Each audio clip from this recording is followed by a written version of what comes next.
এবার metal presents কৃষি সংবাদ সুজলা সুফলা।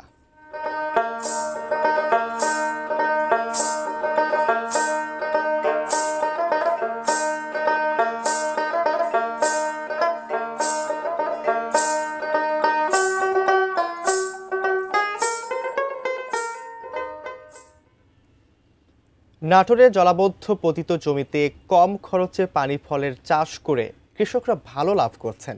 দিন দিন জেলায় বাড়ছে পানি ফলের আবাদ। কৃষি বিভাগ জানিয়েছে, নাটোর সদর, সিংড়া, গুরুদাসপুর, বড়াইগ্রাম ও নলডাঙ্গা উপজেলার কিছু এলাকায় বন্যায় পানি ঢুকলে তা আর সরে যায় না। ফলে এসব নিচু জমিতে কোনো ফসল আবাদ করা যায় না। কৃষকরা এসব পতিত জমিতে তাই পানি ফল চাষ করছেন। চাষিরা জানালেন, পানি ফল চাষে বিঘা প্রতি 10 থেকে 12 হাজার টাকা খরচ হয়।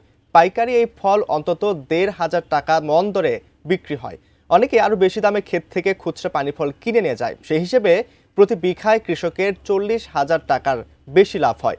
সাম্প্রতিক সময়ে তাই নাটোরে পানি ফল চাষে কৃষকের আগ্রহ বাড়ছে।